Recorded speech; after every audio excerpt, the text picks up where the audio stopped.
Halo guys, nama aku Rafli dan di hari yang cukup cerah ini, kali ini aku mau bahas salah satu show yang lumayan eye-catching di akhir tahun 2025 kemarin, yaitu show-nya Pandji Pragiwaksono yang bisa dibilang cukup berani sih, yaitu show Mensrea. Lah kalau dia berani tapi gila. Loh. Yang punya sejumlah solusi. Tapi menurut keyakinan saya, orangnya agak-agak Dari banyaknya yang bisa kita bahas dari show Mensrea ini, ada satu hal nih yang benar-benar pengen aku bahas dari sudut pandang kacamata orang komunikasi, yaitu tentang kata-kata atau kalimat menurut keyakinan saya. Nah, di show tersebut, Panji tuh ngasih tahu kalau kita ngomong menurut keyakinan saya, orang nggak akan bisa marah. Ya, gimana orang mau marah, itu kan keyakinan saya. Ya, dengan percaya diri dan kayak gitu. Atau sebenarnya orang nggak bisa marah, tapi bisa dipidanakan nggak ya?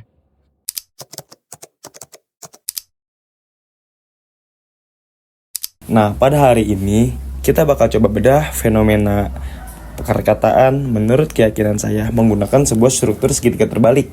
Segitiga terbalik ini merupakan struktur yang bakal ngebahas mulai dari yang paling luas dan lalu diteruskan mengkerucut hingga ke yang paling bisa dibilang sempit, kurang lebih kayak gitu. Nah, pada segitiga terbalik ini kita bakal dilihat, jadi segitiga terbalik yang utama yaitu adalah hakikat psikologis manusia.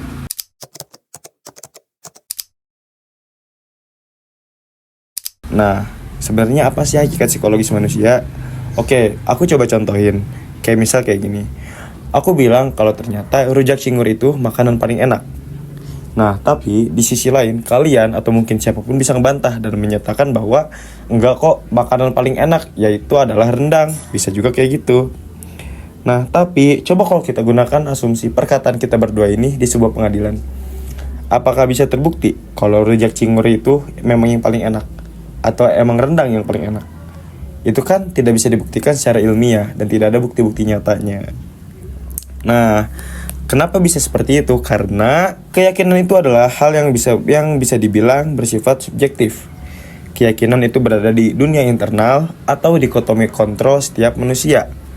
Nah, apa aja sih yang ada di dalam ranah internal? Yaitu ada perasaan, intuisi, kepercayaan, iman, dan segalanya. Kalau fakta itu beda lagi. Contoh, fakta tuh yang kayak gimana? Misal kita masih pakai konteks yang tadi. Aku beli rujak cingur itu di pasar. Misal kayak gitu deh. Nah, itu kita bisa lihat tuh di situ. Bisa ada bonnya, bisa ada CCTV dari pasarnya, bisa juga dibantu sama pernyataan si abangnya kalau ternyata aku memang belanja rujak cingur di situ. Nah, disinilah senjata pamungkasnya. Dalam logika ada aturan. Kamu tidak bisa membuktikan ketiadaan sesuatu yang tidak kasat mata. Contohnya apa yang tidak kasat mata ini? Keyakinan bahwasannya rujak cingur adalah makanan yang paling enak. Kamu nggak bisa masuk ke kepala orang untuk buktikan dia itu bohong atau tidak. Jadi, cara psikologis, ketika seseorang bilang menurut keyakinan saya, bisa dibilang juga dia lagi main aman. Atau dia lagi mindahin medan perang dari fakta yang keras, yang benar-benar gak lihat perasaan, ke ranah perasaan yang lebih lentur. Kurang lebih kayak gitu. Itu di lapisan awal yang tadi adalah hakikat psikologis manusia. Setelah itu kita bakal lanjut lagi ke lapisan kedua, yaitu ini kita masuk ke level yang lebih serius, yaitu tentang hukum pidana.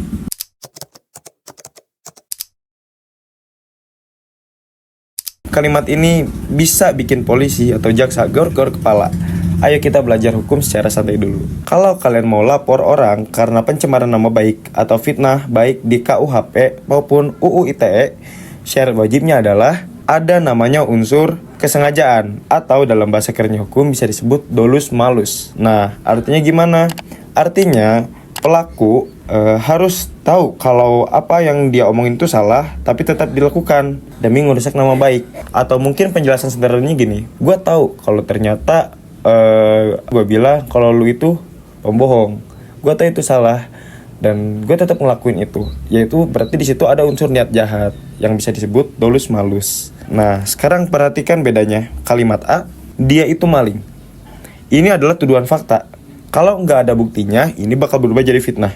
Karena kamu ngomong sesuatu yang belum tentu benar, seolah-olah fakta. Sementara kalimat B, menurut keyakinan saya, dia ini adalah maling. Nah, ini apa nih? Kita bedah kalimat yang B. Dengan kalimat B, si pelaku berkata, "Yang mulia atau saudara, saya tidak punya niat berbohong. Saya tidak punya niat jahat. Saya benar-benar bersungguh-sungguh percaya kalau dia adalah maling." Nah, kalau dia benar-benar yakin, berarti dolus-molusnya hilang. Karena dia gak ada niat fitnah. Karena dia benar-benar murni atas kepercayaan dia bahwasanya malingnya itu adalah dia. Malingnya adalah dia. Atau bisa kita bilang si C lah dalam konteks ini. Si B ini bilang, "Saya yakin, saya percaya kalau si C ini adalah maling." Nah, di sini tidak ada unsur niatan kejahatan. Nah, kalau dia benar-benar yakin, berarti dolus-molusnya hilang. Seperti yang tadi saya sebutin, dia nggak ada niat fitnah, dia juga nggak ada niat untuk menjatuhkan seseorang. Dia cuma tersesat dalam keyakinan di mata hukum. Menyebarkan kebodohan itu beda hukumnya dengan menyebarkan kebohongan dengan penuh niat. Inilah kenapa kalau bodoh itu ternyata suatu hal yang jahat juga. Lapisan ketiga, kita semakin mengerucut lagi, ini adalah tentang hak asasi manusia atau HAM.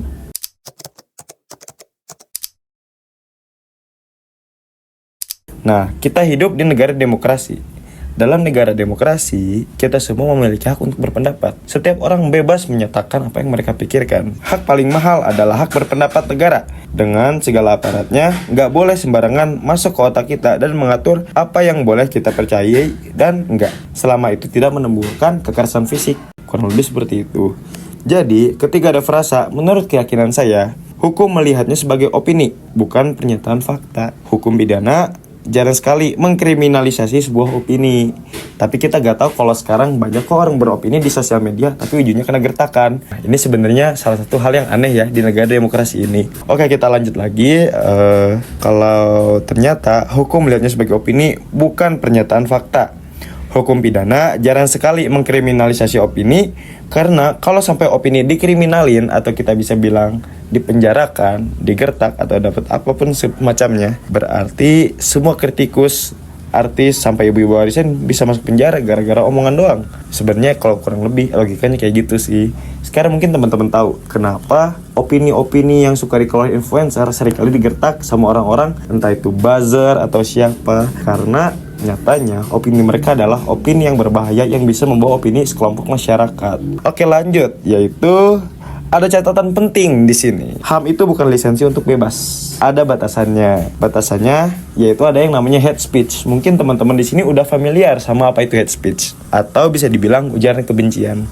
Jadi, kalimat menurut keyakinan saya ini hanya kebal dalam konteks persepsi pribadi, teman-teman. Tapi kalau kamu bilang, menurut keyakinan saya, suku A harus diusir dari Indonesia, atau agama B adalah agama setan, di situ hukum bakal bertindak. Kenapa?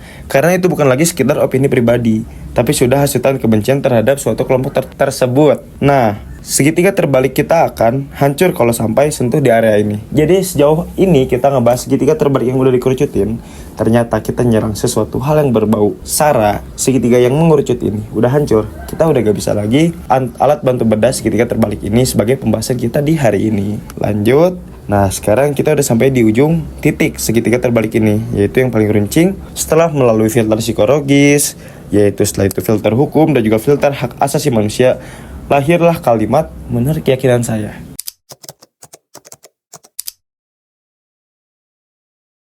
Kalimat ini adalah hasil dari proses penyaringan bahasa yang cerdik. Ini memaksa lawan bicara kita untuk berhenti menyerang isi omongan dan mulai menyerang kepribadian, yang mana itu jauh lebih sulit. Tapi guys, gue pengen ngomong sesuatu yang penting banget di sini sebagai penutup. Dengan kita paham cara kerja segitiga terbalik ini, bukan berarti kita jadi manusia yang bebas.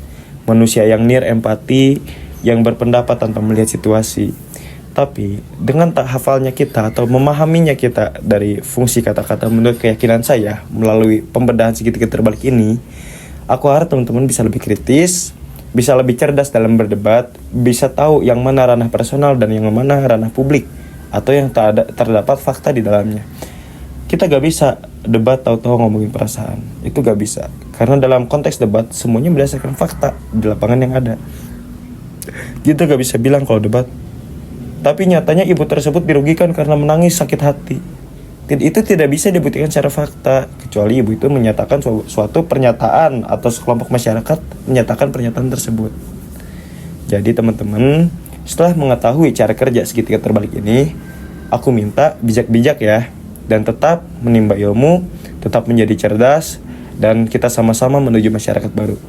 Kalau kalian video ini, kalian boleh ketik like dan juga pencet tombol subscribe-nya. And see you guys in the next video. Bye-bye.